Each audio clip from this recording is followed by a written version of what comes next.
This guy probably had no idea that Casey Musgraves also called a certain album Golden Hour. How unfortunate.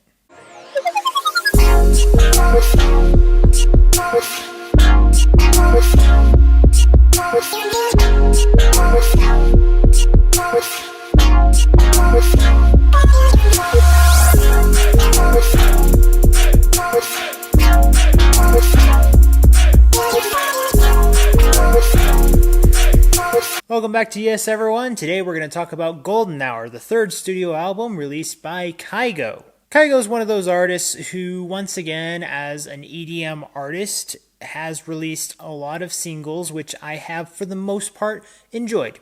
When they are played on the radio, I tend to think that they're fun. So this is my first true full album exposure to the artist. I was able to analyze him a little bit more, and now I have some things to say. First thing you should know right off the bat is this album is 18 songs long.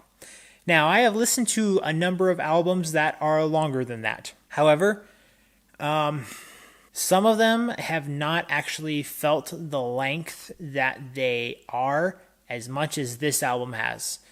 This album is basically 1 full hour of the entire same mood. And I struggled to figure out if I could get to the end. Not because I wasn't determined to do so, but because I didn't know if it actually was going to end. Now, bear with me for a second, because I'm not implying that every song in here is the same. That's not possible. That would actually be even more ridiculous. But having said that, this album feels like, if you were to compare it to movies, you know how there is a thing called stock footage, where it's like, you can find these photos or scenes that look like things that would be used, that are very generalized, things that maybe you would see that would be used just to have a scene for that. That's what almost this entire album feels like. The beats, or the ambiance, if you will, for this album feels like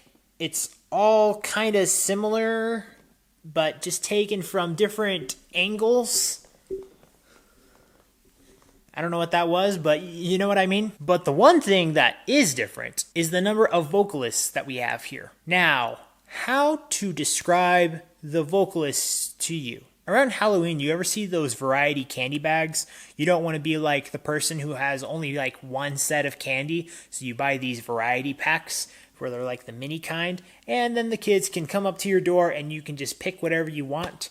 Sometimes the kid can see exactly, I want the Reese's, I want the Snickers, I want the Crunch Bar, I want the Twix.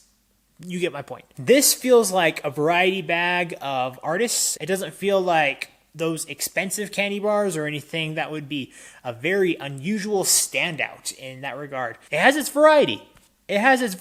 I'm going to tell you that. It does have its variety.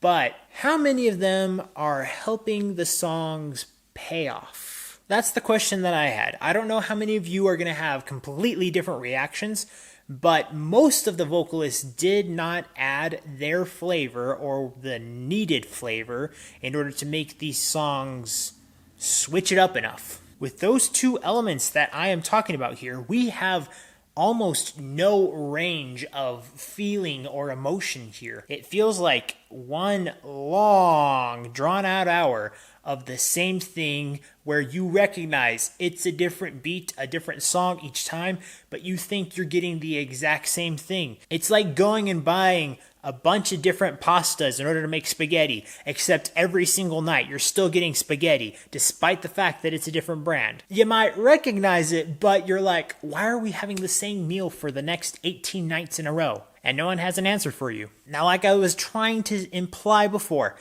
based on our own personal identities and preferences, we may find some standouts, and that's going to lead me to the good and positive things I want to talk about, albeit not super high-level positive, but still positive nonetheless. The first song I would like to highlight is Lose Somebody, that features OneRepublic. That's a good standout. Just wish it was more, but here's the highlight anyway.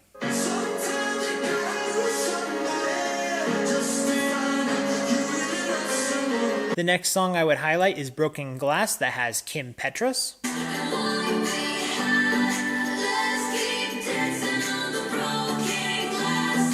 This is one where I feel like I could have almost fallen in love with this song. But Kygo doesn't really add a drop for this song. It's a little peculiar. You know you can add another element here. It doesn't sound bad, it's just you're not adding what may be considered the typical thing to do, but you should do that typical thing. I'm not buying it wholeheartedly. And then the last song I would like to highlight is I'll Wait, that has Sasha Sloan.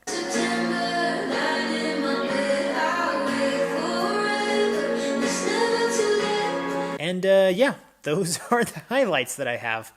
And I don't really have even there too much to say about them. There were others that had potential, so let me try to get an idea of what I didn't like out of the songs that had the potential. The song Feels Like Forever has not bad vocals, but they get choppy for no reason whatsoever. On the flip side, the song To Die For had one kind of cool vocal effect, but I was lost for the majority of the song. The song Don't Give Up on Love, this one had potential for me to love it, but the vocals, albeit I think are actually not bad. I think they're decent. It's just that they kind of clash with the beat. They don't feel like they fuse or flow well enough to complement each other enough. The song Like It Is, this one also was going to be totally fine with Zara Larsson's vocals, but it has an additional feature with Kygo, who I don't really have anything against, but his verse was not needed. And there's an unnecessary callback echo thing that is kind of placed right in between the lines of the lyrics, and I don't get why it was there, because you can not tell that they are there, because he's getting from one line to the next line to the next line, and there's supposed to be a little sound here where you hear the little echo, the callback kind of thing, but you can barely understand or comprehend that it exists. I hardly would have been able to understand that it was there. It's just a mumbo jumbo kind of thing. I only noticed because I could read the lyrics, and it's like saying, oh, it has that. Oh yeah, I can kind of hear it. But it's so messy, it's not needed. The song Somebody with Zac Brown, that could have been good, but there was no buildup for the grandiose moment that it has. If you go listen to that song, you're going to know exactly what I'm talking about. Now, this is what I have to say to wrap up. Even if this album had more variety in songs and depth in its production to be able to switch up the mood, if all of that had been applied, I still don't think that the songs that we have been presented with here would have been regarded as anything tremendously special even then. You can like them, I'm sure there's people who do like them, but I doubt many will say that they love them. Maybe you like them, maybe they can be played in the background, that's kind of what I think they are. I just don't see a lot of people giving the high praise for it. So after having listened and reviewed this album, I'm going to give the production a C, I'm going to give creativity a D-, I'm going to give expression and lyrics a D, and with those in mind, would I recommend this album? It's okay. Like I said, nothing tremendously special. I can't knock it down all the way to no, because I don't think you can. He didn't do a bad job, he just did a poor job. From the perspective of the album, a lot of these songs are decent. When you're making an album this big, with all of these other factors into it, you're not going to get me on board with just enough or barely enough. Well, that seemed harsh. Probably was. I think I'm okay with that, though. As always, guys, thank you so much for watching. If you want to follow more of me, be sure to check out my social media links down in the description below, and be sure to leave a like for this video, and remember to leave a comment if you want to engage with me.